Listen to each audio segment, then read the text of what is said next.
Pero kung sakali, Pension. willing ka rin mag-finance. Kung sakali may mga programa para maiayos ang bansa. Kung maiayos ang bansa, may mga programa. Katulad daw ng rally na darating.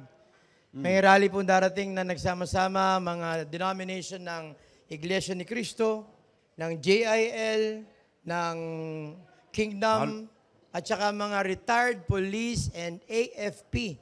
Magsasama-sama daw sa Malacanang, Luneta, lahat po ng mga puntos doon at baka magkaroon daw po ng possible entry sa Malacanang pagka nagkagulo.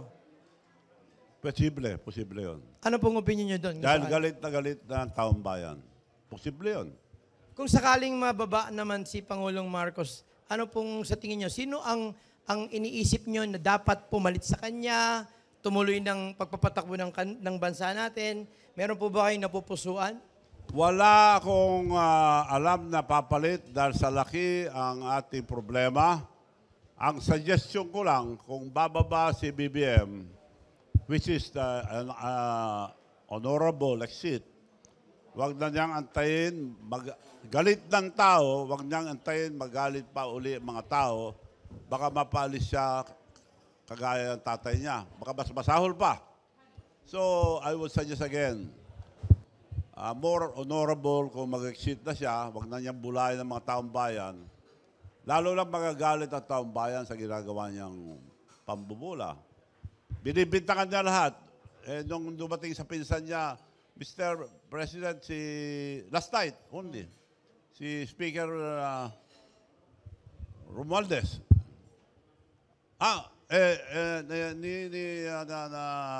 Biglang nautal.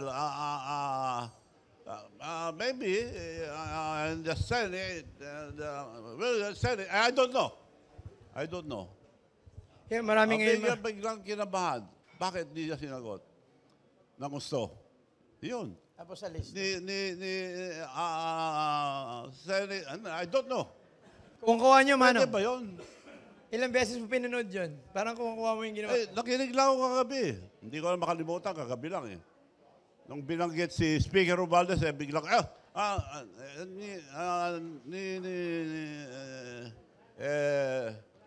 Senate, and maybe, kung maybe din siya.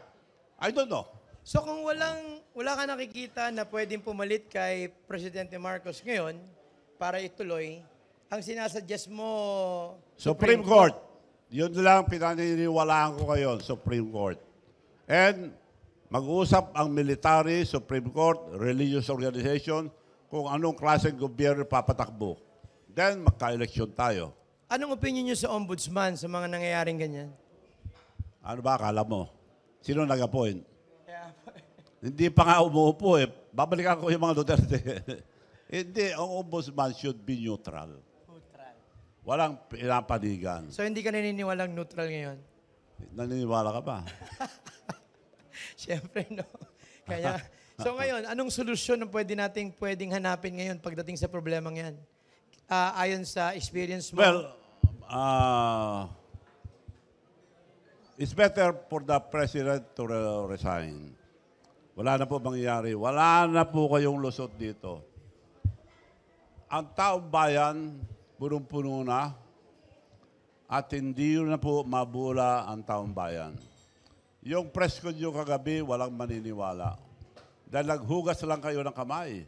Binintangan nyo lahat. Tapos na, kaligayahan nyo. Makukulong kayo lahat.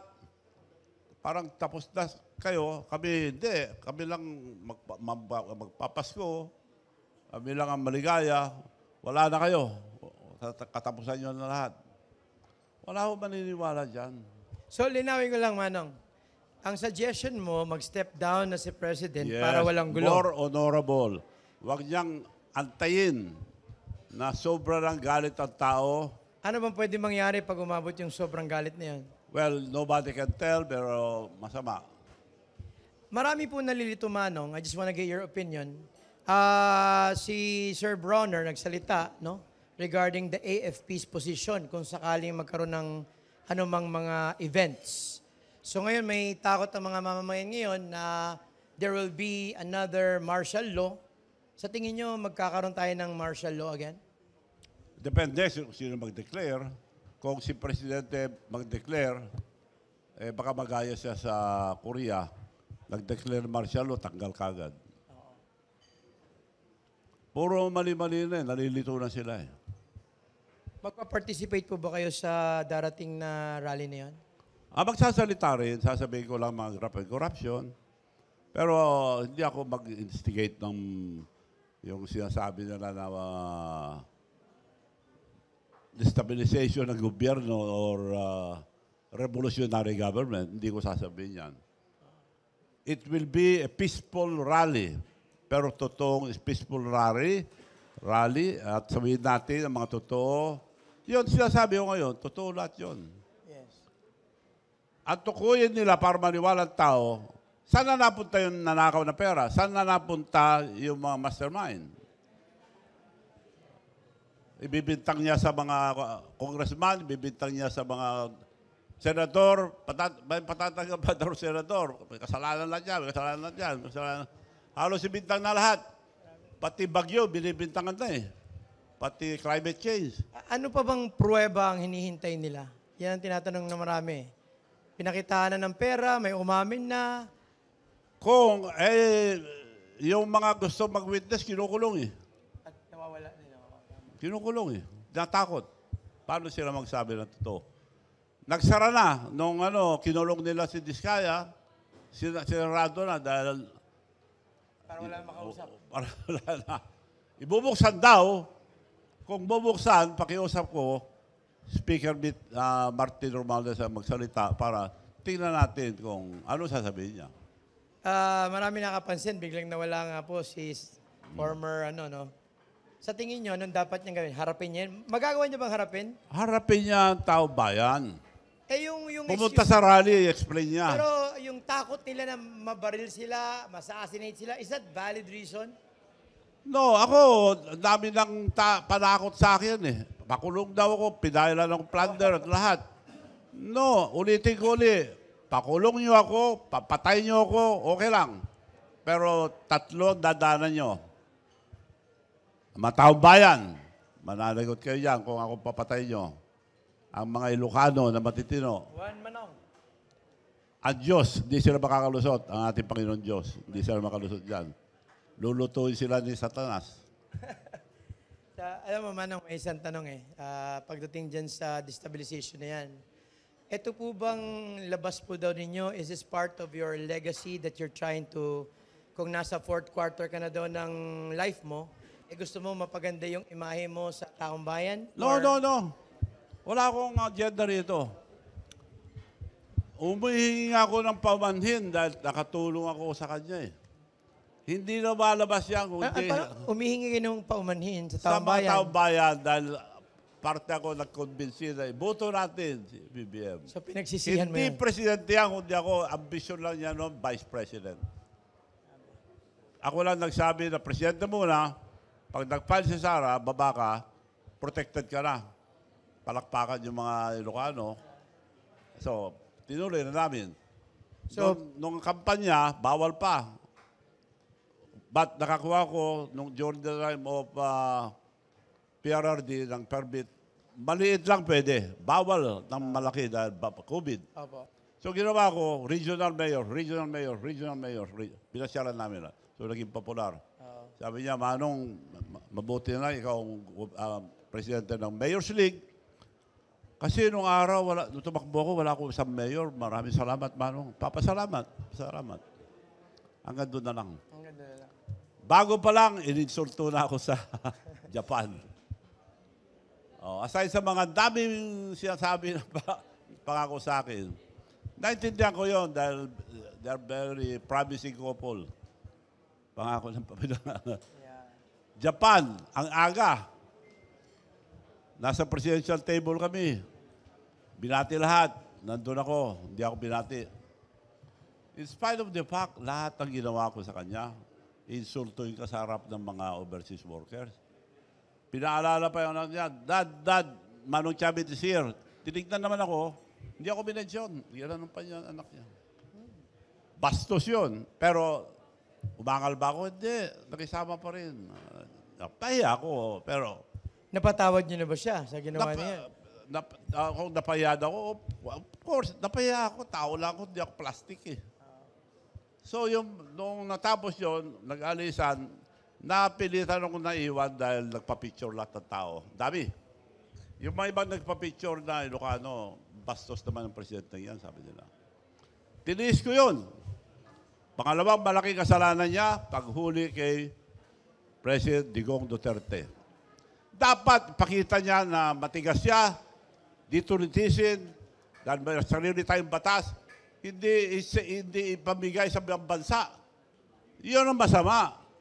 Ibig sabihin doon, mayroon siyang statement niya na, ipapakita ko yung statement niya na hindi ko rin recognize yung ICC yan, meron tayong sariling batas. Siya nagsasabi. Kung nakalimutan nyo na, papakita ko po yun. So, yung ginawa niya yan, hindi maganda. Meron tayo sariling batas. Bakit niya ipagkanulo sa ibang bansa? Ang Amerika, maski sinong tao nagkasala rito, embassy pupunta, tinutulungan nila maski anong kasalanan nila. Tayo, pinapadala natin. Hindi, dapat ibalik si Presidente Duterte para tayo maglinis. Kung ano ba ang kasalanan na, ipakita natin na matigas ang Presidente, kaibigan ko ito, pero kailangan managot. Mahiwaga ang mga ginawa niyang hakbang. Nasaktan niya yung mga taong tumulong sa kanya. Ano ang pinakaugat kung bakit parang wala sa alignment o kilos o tama o normality yung ginagawa niya? Is it the people behind him? Or is it true na siya ngayon ay, according sa rumor, no, sa dark web, meron daw mga sindikato o drug lord o ano sa likod niya na hindi niya matanggihan. Kaya kahit na walang saysay ginagawa niya, totoo po ba yun? Palagi ako from the very beginning, involved na siya eh. Dahil day one, first year, 3 taon lang, paano nakakuha ng 31 billion si Diskaya? Makakakuha ka kung may kapit ka kung malakas ka sa taas. Ang tagal ng kontraktor ng tatay ko, ang tagal ko ng kontraktor. Never kami nakatigim na gano'n na Pero bakit niya inukat yun? billion. Bakit niya nilabas yun? Hindi namin maintindihan talaga eh. Para hero siya, dahil puputok na yun, sasabog na eh. Meron na maglalabas, inunahan niya. At saka may nagsuggest. May maglalabas na. May maglalabas na. At nagsasalita na yung tao. Tama. So, sinadya niya para ibintang sa iba para hero siya, nilalaglag pati kasama niya. So, base sa shinare mo sa akin today, Manong, dahil nagkamali ka sa pag-endurso kung bakit siya ngayon naluklok, you feel it's your responsibility to also correct the wrong. Is that it? Guilty ako dahil nabudol ako, kala ko, ayusin ang pangalan ng mga magulang nila. Dahil mga magulang nila nakalagay sa Guinness Book of Record. The biggest robbery of government. Picture ng tatay niya at nanay niya. Nakakaya eh. Dapat yun ang ayusin niya. Akala ko, hindi, mas masahol pa ngayong ginagawa. Wala itong mga flood control kundi niya pinirmahan. Siya ang responsible. Siya ang commander-in-chief. Walang lalabas na pera kundi niya pirmahan. Ang national expenditure, i-re-review na yan. 556 billion, less than 1 trillion. Binigay sa kanya, re-review niya yan. Bakit? 29 billion tinanggal niya. Di alam niya yan, bakit tinuloy pa? Pinabantayan na sana lahat yan. Kung talagang totoo yung sinasabi niya. Ngayon sinasabi, dapat bantayan mga ano. Too late. Too late. Too late. Para bang sinasabi niya na, tama na, kulong natin to, kasalanan nito. Naghuhugas lang ng kamay eh.